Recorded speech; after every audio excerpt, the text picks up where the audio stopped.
Ooh, good evening, good evening, good evening.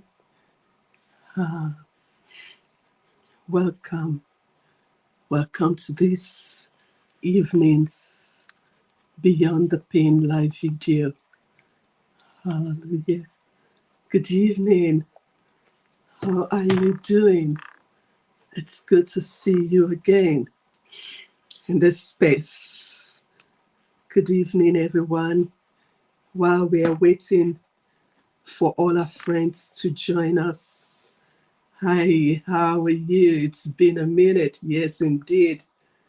Good to be back.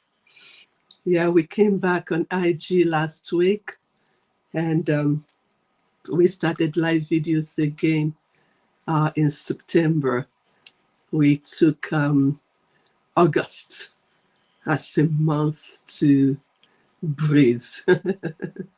Yeah, and here we are again to continue our conversation on the power of stillness for our emotional well-being, for our lives in particular, in all seasons of life, how we can embrace the power of stillness and what this does for us. I'm just going to take a couple of minutes just to ensure that all our channels are live and active, and then we will take it off. You can let me know where you are joining me from this evening as we begin our conversation today. Hallelujah. Right.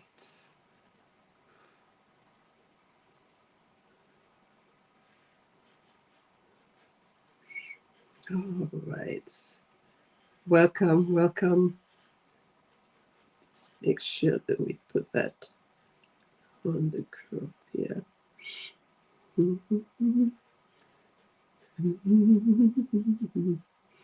My soul, praise His holy name. Hallelujah. Good evening. Welcome. Welcome to Beyond the Pain Live video.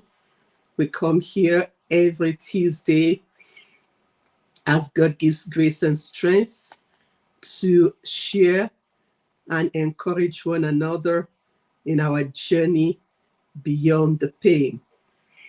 Here is where we learn how to transform our pain to power, to purpose, and to profit, to find purpose even in the midst of the challenging seasons of our lives.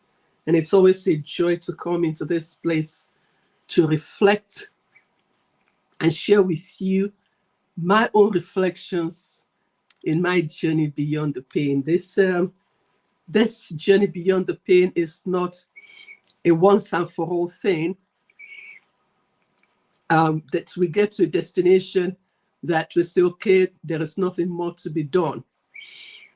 We get to the destination beyond one, we learn lessons there, and we keep pushing the boundaries. What more?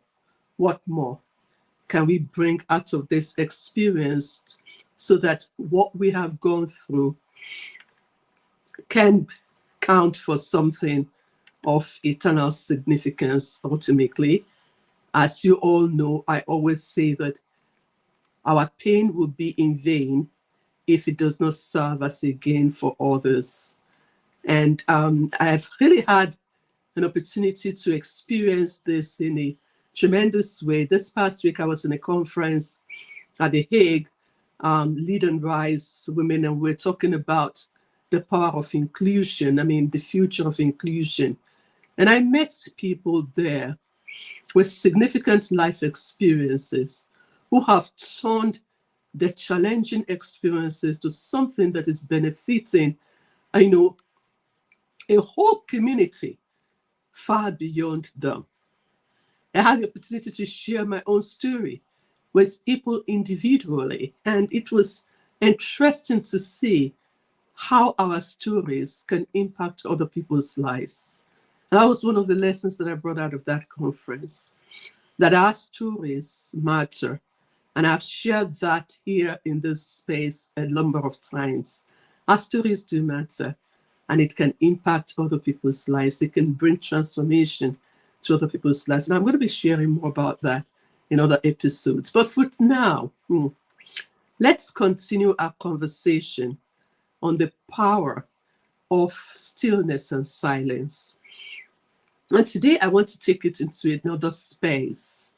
While we will recap on what we have learned in previous episode, I want us to look closely at stillness when life spins out of control.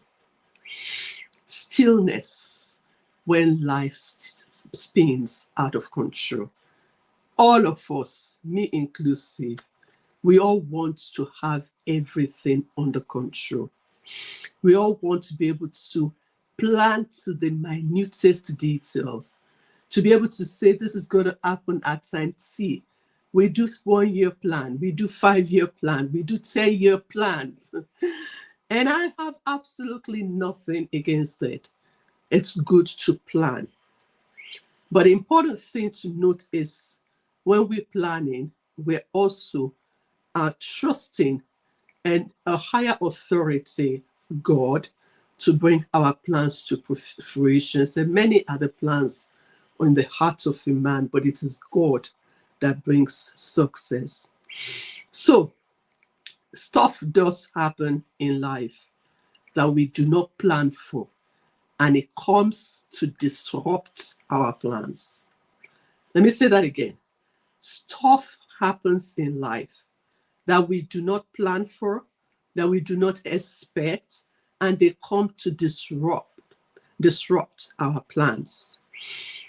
Have you ever had a particular moment in your life or a season in your life that you will call a crisis?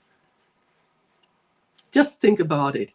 Have you ever had a moment or a season in your life that you will refer to as a crisis, a critical period? I'm very sure that every single one of us, if we are asked that question, will be able to point out 1 or 2 events in our lives that we didn't plan for, that we didn't expect, that just knocked up on us and created crisis. It turned our plans upside down. And what happened is usually out of our control. We cannot do anything to stop it, because that is life. Because life doesn't always unfold in neat and predictable ways.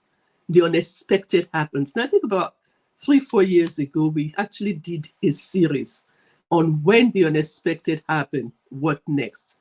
I think it's something that we will revisit again, because seasons of chaos does happen, and it always comes unannounced. It's like storms of life. Yes, there are some storms, that weather systems now can predict, and there are those that cannot be predicted.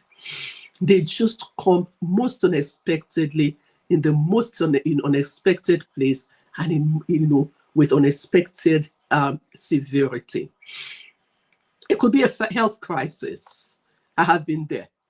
I have suffered health crises that I didn't plan for.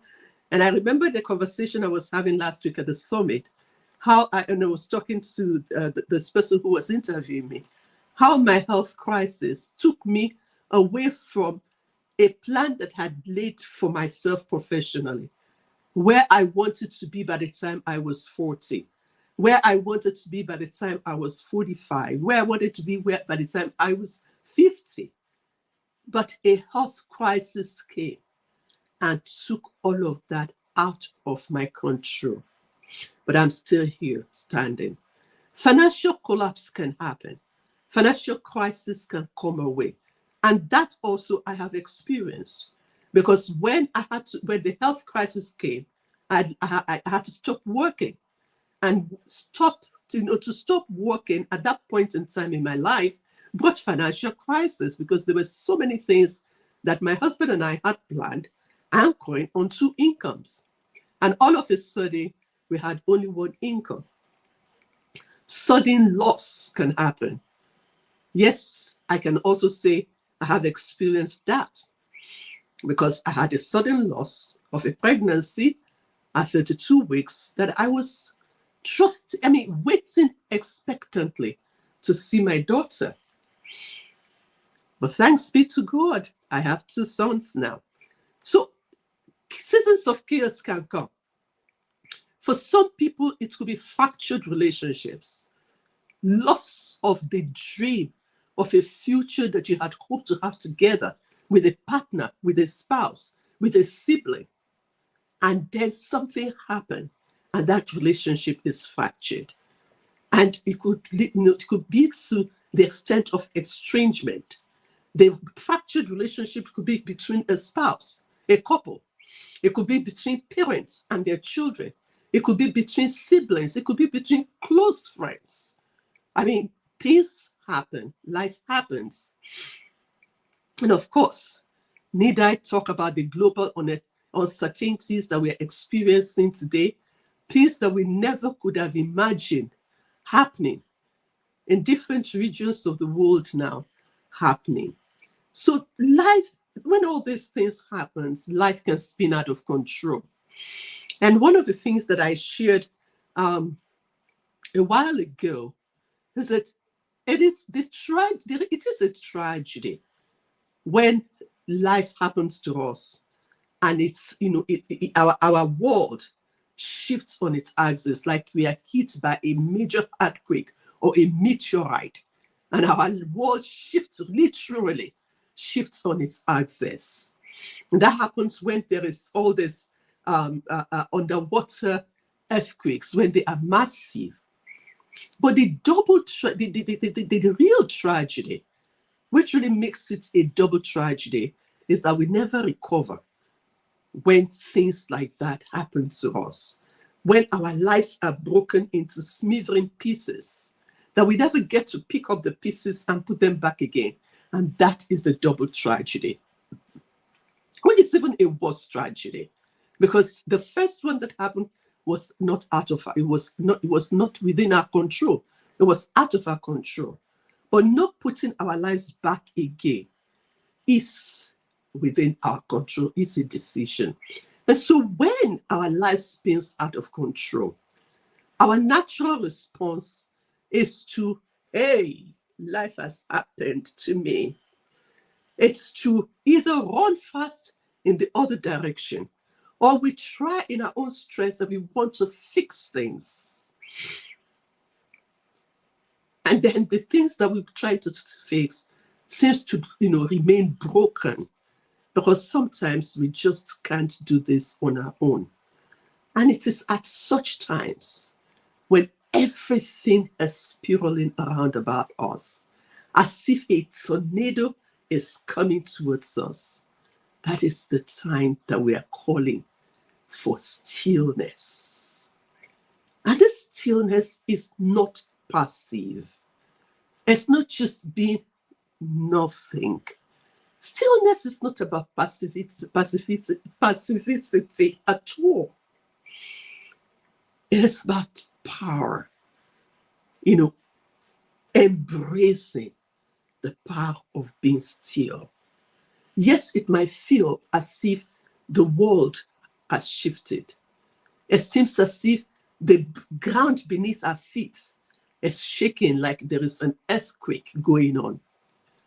It might feel that if our world has been turned upside down. But in the midst of such storms is when we are being asked to be still. It is not an absence of movement. It is not just being rigid like this. No. But it is an active posture that invites divine presence, that invites or rests on God's presence. Because in that place of quietness, in that place of solitude, we gain clarity. It is in that place where we are we block our ears to the noise of the storms, the wailing, the swelling of the storms, that we can hear the still whispers, the whispers that brings us clarity, the whispers that brings us direction. It's in that place, you know, in that place of quietness within our soul, in the midst of life's most overwhelming moments, that we hear words of comfort, that we hear, be still and know that I am God. For those of you who might be joining us for the first time, at Beyond the Pain live video, Beyond the Pain, Purpose Beyond the Pain group, what we do here is faith informed. We anchor our emotional healing both on psychological principles and faith principles. We anchor it on the truth that does not fade with the changing seasons of our lives. So turbulent times, stormy times of our lives, they're usually marked with grief, with loss, with uncertainties, overwhelming change. There is a shift. We move from the familiar to the unfamiliar. We move from the comfortable, what we have become comfortable with, to the place of discomfort. It takes us out of our comfort zone. And there, rather than be driven to frantic activity, trying to grab on every straw that we can have, or give in to deep despair, what we need at this point is a deliberate stillness that becomes an anchor for the soul. There is this hymn that says, "We have an anchor that stills the storms, steadfast and sure while the billows roar, fastened to the rock which cannot move, anchored firm and deep in the Savior's love." It brings a place of rest, an anchor for our soul. So when life feels like it's spiraling out of control, whether it is due to stress, to loss, overwhelming responsibilities, believe me, I have been at that point when I really felt overwhelmed with the responsibilities that I have, the constant demand for my attention, being pulled in many directions at the same time. It can be overwhelming. The immediate urge at such a time is to either react or to try to escape from all of this, But you see, when we call our soul to order, stillness at such times, it interrupts that cycle of frenziness, activity. It creates a space for us where we can surrender everything. I surrender all to the one who has the power to take control, the one who has the power, who does not lose control, even when everything else is out of control. It's that place where you come to and say, I don't need to solve this. I don't even know where to begin from. I'm just going to be quiet. And I don't need to control all the outcomes.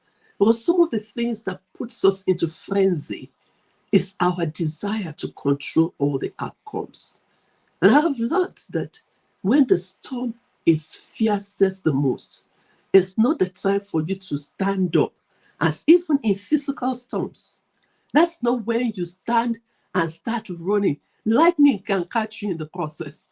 Or it's the time that you find a quiet corner to stay, so that as the tornado is swirling, you are anchored to something that it cannot pull you off from. And that is where stillness comes here, allowing the tumor to exist on the outside and not allow it to get on the inside. You see, when a boat is on the ocean, on the sea, and there is fierce winds, there is fierce storms, and gale force winds, and the winds and the waves, the waves are roaring. As long as the water does not get into the boat, that boat will stay afloat. It will keep riding each wave. It will keep riding over each storm. The problem begins when the water starts getting into the boat. And so for you and I, the paradox here is to prevent water from getting into us. The storm in the inside from getting into our innermost being. And that's where stillness comes in. You see, if we look in the Bible and you look at Psalm 46, it's a psalm that was written in the times of crisis. It was composed by David in the time of crisis. If you look at it, it's talking about all the things that were going wrong around about him. I encourage you to read it in full for yourself, but I just want to highlight a couple of verses of interest just to illustrate to you how crisis can happen around about us. And this psalm has been preserved for us to today, for us to learn from it.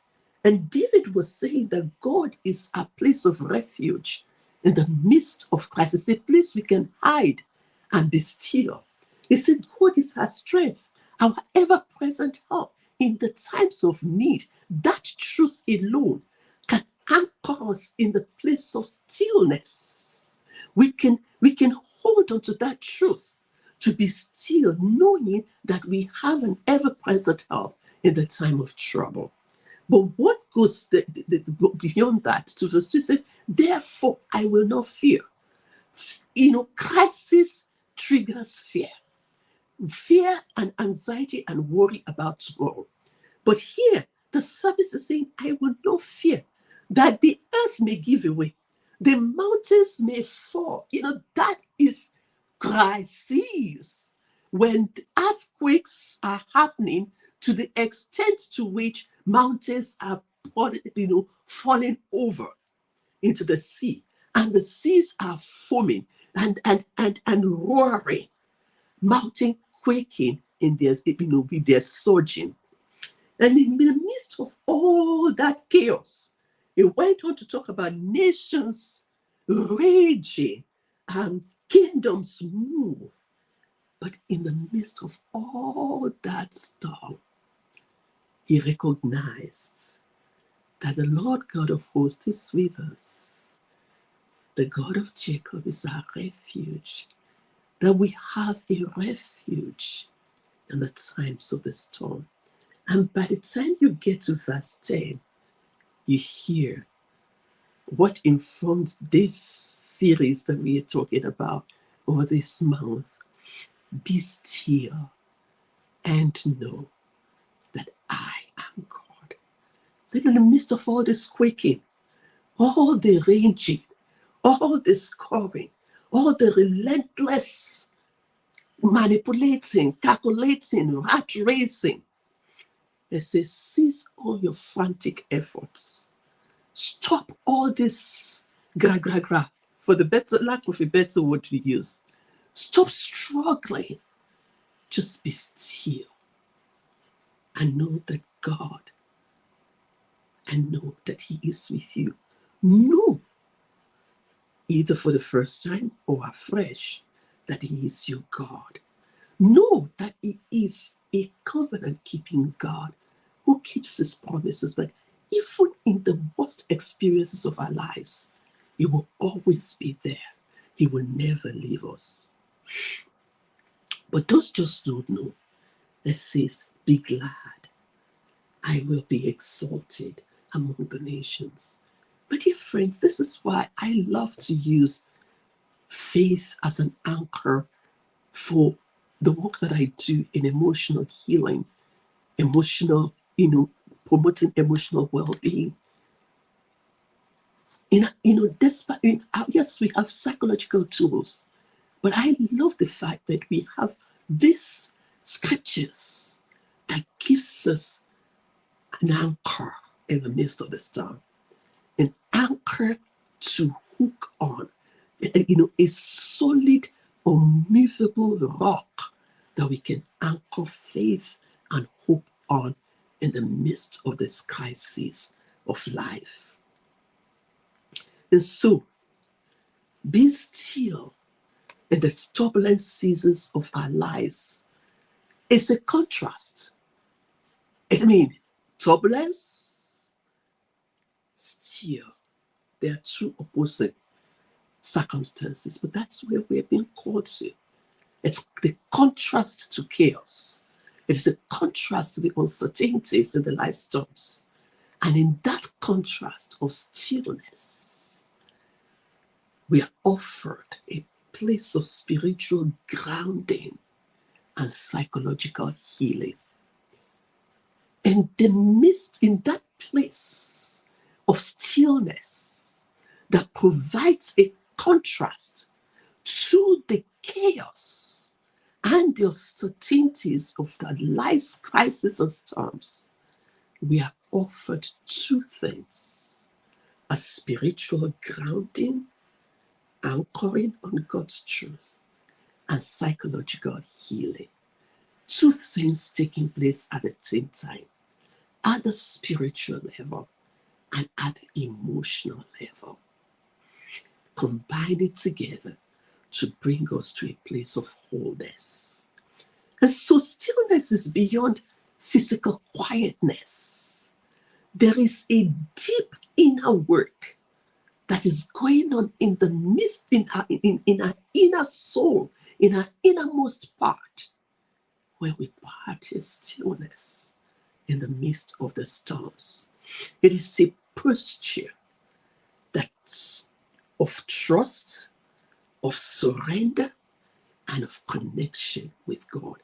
We are trusting in God, we are surrendering to God, we are connecting with Him, and in that place, our hearts are open to receive the healing that we need in our soul. It is recognizing that God is in control and He has supreme authority over all our life circumstances. He governs all the outcomes, and ultimately, each will work together for our good and for God's glory. You may not see how. How can what I'm going through, how can the loss of a loved one work together for good? How can... Indeed, I'm a living proof that the loss of two legs can work together for good. Today, I have a foundation that provides legs for women and children. I would never have been doing that if I didn't lose my legs. Today, I am positioned to support women who have suffered from stillbirths. I would never have been doing that if I have not gone through that similar experience myself. And so we allow God to govern the outcomes. We yield the authority to Him, because the truth of the matter is that we are not our own. We do not have the power to do anything for ourselves that is sustainable. But we need that supreme authority, that sovereign authority, to gather all the broken pieces of our lives together and bring them back and make them whole again. And so stillness creates a safe inner place for us where we are not consumed by the circumstances, but we are anchored in peace. Let me repeat that. Stillness provides us a safe inner place where we are not consumed by the storms of life, where we are not consumed by these external circumstances, where we're not consumed by the turmoil of the unexpected that has happened to us, but we are anchored in peace. And believe you me, peace is a person. And the assurance of his presence with us keeps us quiet. And often it is in that place of quietness, of stillness, that God does his deepest work of healing our soul, where we are healed in the innermost places. It is in that place we can get rid of all the anger, of all the resentment that's built up as a result of the storms that we have endured. My dear friends, life happens, we have agreed. Life does not unfold in a neat, tidy, predictable manner. And knowing that right off from the beginning helps us to be prepared that when the unexpected does happen, we know where to anchor hope, where to anchor faith, and where to receive strength when we are overwhelmed and when we are nothing seems to be adding together. Now, I want to bring this closer to the issue of grief, because this is one of the things that throws us life course. This year, 2025, must be the year that I have written the most condolence messages. It's been the year that I have had to sit with many more people who have lost loved ones in a very close space. And it's also the year that I have lost people who were really close to me, who are not my blood relationship, but they are friends that sticks closer than brother. So I felt grief. I have known grief. And I know that grief, I've observed people grieving. And I have felt grief. And I know that grief, it is a journey that unfolds well beyond the funeral. Well beyond the funeral. I have been at, funerals, just observing the people who are directly related to the lost ones and the turmoil that comes with unexpected passing of a loved one. And all these people are in their early 50s. It's not even, I knew how painful it was for me when my mother passed away, when my father passed away, when my father-in-law passed away, when my mother-in-law passed away, all of them in the space of 6 years. It was painful. But to now watch people losing spouses, siblings, such grief provokes turmoil. It brings an internal turmoil of anxiety, profound sadness, sometimes anger, a lot of questions. And then there is also the side of numbness. And in the season of grief, stillness is actually a healing discipline. Because the turmoil that is provoked by grief affects our thoughts, affects our emotions. I knew I was triggered with the last loss that we experienced close to us when I couldn't sleep. And all I could just remember was my last encounter with this dear loved one. And I had to practice my grief coaching on myself, and to intentionally focus my attention on the blessing that this dear sister was to us and to many people that came to know her. And I could ask myself, if I was feeling this way, how would the immediate family, the husband, be feeling? Or the brothers, the sisters? And in another instance, there's one that was close like a brother to me. And I knew how that felt. And so grief affects our thoughts. It affects our emotions. It affects our physical well-being in the ways that makes us, feel that we're out of control, overwhelmed. The tumult that rises out of grief, it's very complex. And it brings life-altering changes.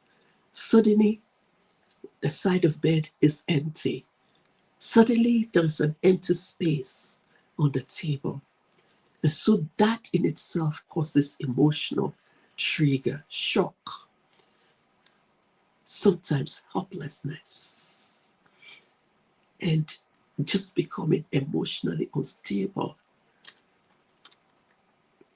And in all of this, we're being reminded that there is an anchor that holds us in the midst of the storms, and we are called to stillness. There's also psychological and mental effects that grief brings.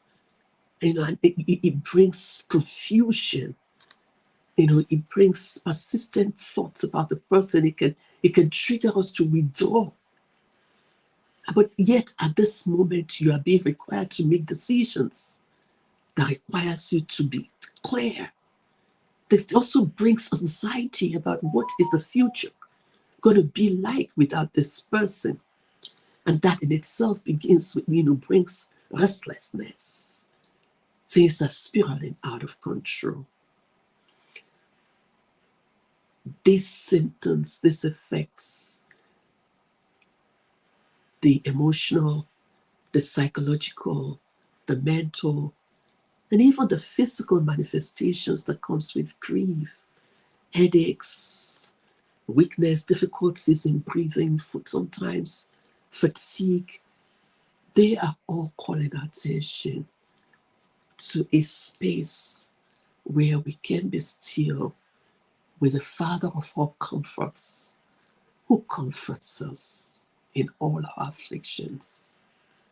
In those moments of grief, we know He is present with His arms wrapped tightly around about us. We want to be able to acknowledge His presence when nothing makes sense, and put our heads on His chest, literally, in the assurance that He is standing with us. But what we don't want to do is to let grief, take us to the place where we are seeking distraction in unhealthy ways. We may withdraw to process our emotions, and we can take our time to grieve our loved ones. There is no one cup fit all. When it comes to grief, we don't rush it. But stillness allows us, to find space to honor the depth of our losses, to get counseling and support so that we can find a grounding for ourselves in the midst of the grief and keep hope alive, because we do not grieve like them that do not have hope. And one thing that I have learned also is that we can find purpose in the midst of grief. And I've had several experiences of people who have transformed their grief into something that has become meaningful and significant, supporting others. A mother who's lost her son, to a drunken, driver, now has this platform of support for other moms, other parents who lose their child as a result of drunken driving. She found purpose in her grief. I have another friend who found what is now known as letters of hope, from her own personal tragedy, her own story of loss. And she started writing this book, which was aimed at providing words of encouragement to young people who have been bereaved. But the Letters of Hope now has become an organization that provides community support for others who are grieving beyond young people. Sending care packs to people who are grieving. And these are several examples that confirms to me that we can find purpose through grief.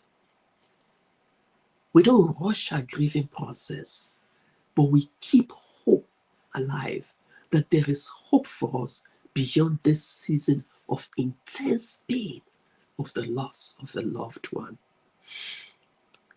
So while grief provokes an internal turmoil by disrupting our emotions, our thoughts, our physical well-being with, waves, sometimes really powerful and conflicting waves of emotions, of feelings that just goes like, ebbing and rising, ebbing and rising.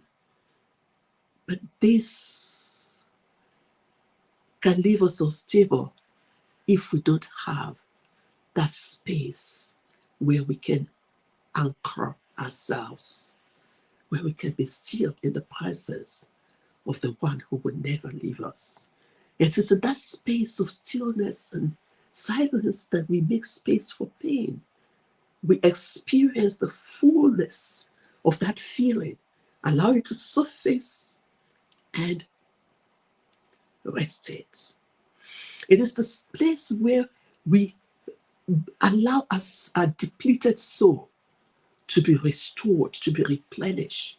Because truly, without intentional stillness, mourning is exhausting. Mourning a loved one is incredibly exhausting. And so we must allow ourselves that place of stillness, intentional stillness, where we can be restored, where we can be refreshed spiritually. And it is not dishonoring the memory of our loved ones. It's actually honoring their memory when we allow ourselves to be strengthened, to have that slow restoration that comes from quiet and rest.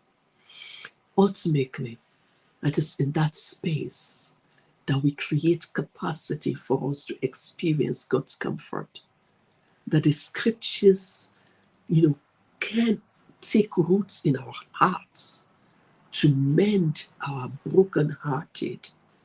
It is in that place that we can be honest about how we feel, and we can be brutally honest with God. I had a friend who lost her daughter, and she asked God, why? And she wants to know why.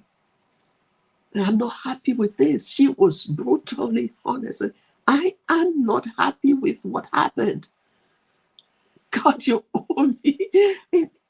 God can take our honesty. He can take our raw emotions. Because there, he gathers us in his hands and speaks his peace to our wounded heart. Stillness, far from being a weakness, is the foundation for resilient faith. Stillness, far from being a weakness, is a solid foundation for resilient faith, because it grants us that space for grief to be honest and for us to be open to God's healing presence. So, my dear friends, even in the most turbulent seasons of our lives, when the unexpected happens to us, such as that profound loss of a loved one, or overwhelming anxiety that comes with instability of other crises that we may be experiencing. I've just used grief as one of the illustration of the crisis that can come to our life. It is in the quiet moments that we hear God's voice. It is in the quiet moments that peace is spoken into our heart. It is in the quiet and still moments that hope is kindled and it is kept aflamed. Let me share with you, in the time that is left for us, some of the practices that we can, some of the ways we can practice stillness in crisis. And one of them is a psychological tool, a psychological technique called stop. When panic or overwhelm strikes, we need to pause and stop for a moment. And this is very useful in critical moments of our lives when we are in emotional turmoil. Whatever brings emotional turmoil, we can practice the stop technique. We pause, we stop, we take a deep breath. And I encourage all of us to learn the breathing exercises. We take the deep breath and pay attention to what is happening in our bodies. And anchor attention to be present in the moment. What can you feel? What can you taste? What can you hear? What can you see? Just be present in the moment. Because what you want to do is to disrupt that spiraling effect of the turmoil. And in that brief pause and stop moment, we allow our hearts to calm down so that we are more responsive rather than being reactive. And we take time to process our thoughts before we respond or react in any situation. It creates a space for us for self-control and for wisdom to be applied. Another technique is the grounding with breathing. Again, this taking deep breathing exercises. We slowly, deliberately take in flow of breath in for 5 seconds, hold it, and in for 4 seconds, hold it, and then a longer exhalation. So we inhale, we hold, and we breathe out through our lips. For me, because I've had respiratory diseases, I've lived with respiratory disease for so long, and breathing techniques has become a part of my life. And it's to pause and take deep breaths, but it's also very useful for calming our agitated nervous system when we are going through crisis. Just taking those deep breaths, holding it, exhaling slowly,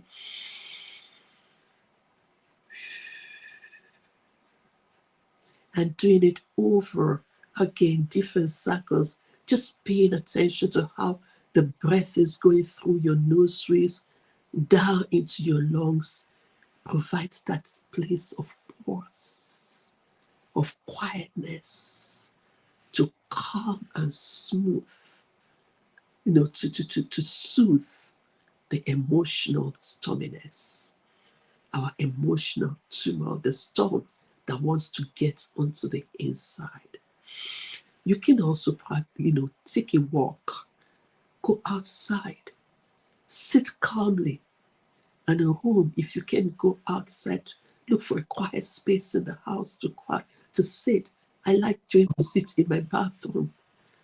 I just sit, just some quietness. In the midst of chaos, take yourself out of the equation. Take a walk. Sit by a body of water. That's another one that I used to love to do when I was very active and I could walk outdoor at any time I want. Now I just can't go outdoor anytime I want. I need to plan it for obvious reasons. But I like to go by the body of water, by the lake, by the ocean, by the sea, and just sit and calm myself. It's so soothing, taking a walk in nature. And if that is not available to you, find a quiet place that you can withdraw from the crowd, even for a few minutes. It will help to interrupt overwhelming thoughts. It will help to restore composure to you. You regain control of your senses before you open your mouth and speak. And that way you can de-escalate a conflict situation that may be rattling around about you, or that may have instigated the crisis. One other one that I would like to share with you is to observe. Just pay attention to what is happening. Observe your feelings. Observe the sensations that you're having. Rather than acting on them, just pay attention to them. Oh, my fingers are tingling. My heart is pounding. I need to calm my heart down. My heart is racing. I need to slow my heart rate down. And I can do that by breathing. I can do that by writing. Just observing, what are you feeling? What sensations are you experiencing? And documenting them. All that slows us down into a space of stillness that suits our nerves and prevent us from being overwhelmed or overtaken by distress. Let me share with you some questions that you can ask yourself in that time of quietness and stillness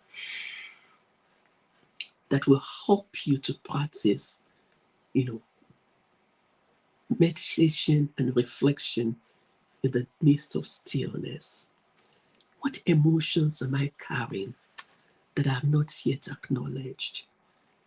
What am I angry about? What am I upset about? What exactly is the emotion? What am I feeling? What emotions? Is it pain? Is it anger? Is it resentment? Name the emotions and allow yourself to process that emotion. Another question is, if I allow myself to pause without distractions, what thoughts or feelings arises? If I allow myself to pause without any distraction, what kind of feelings, what kind of thoughts arises? Is it joy? Is it sorrow? Is it anxiety? Or even relief? And I'm going to share these questions on the page in the coming days to help you. Ask yourself these questions. When was the last time that I was calm, at peace, and present? Calm, at peace, present in the moment. When was the last time that you felt calmness in your soul? What was happening around that time? So that you can know what brings peace and quietness to you. Another question is, what is the busyness in your life making you avoid? What exactly are you trying to avoid with your busy life? Is there something that you have not processed? Is there a pain or a sense of vulnerability that you're trying to avoid. Because many of us use business to mask something that is deeper. And then ask yourself this: where could I create moments of intentional stillness during the course of my day? Where today, when, in the course of my day, every day, where, when can I create intentional moments of stillness to connect with my heart? So these are some of the examples of the questions that we can ask ourselves and reflect on in that space of stillness. Let me tell you this truth up front. Stillness is not a one-time act. It's not a once and for all act. It must become a life, a rhythm of life. Regularly practicing, cultivating practices that helps us to be still in the midst of the storms, in the midst of the chaotic life, had to become a rhythm of our lives. We can begin each day in prayer before all the demands begins and commit the day into God's hands. We must learn to set boundaries to guide our mental and spiritual rest. If you have allocated a time for your mental or spiritual rest, guard it. Guard it. That space for intentional quietness, guard it. Remember, stillness is not about escaping from life's storms. It is about finding peace in the midst of the storms.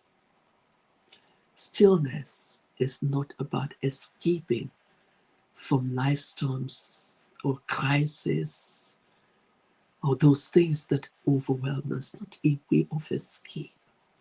It is finding peace in the midst of the storm, because we know who is present with us in the storm.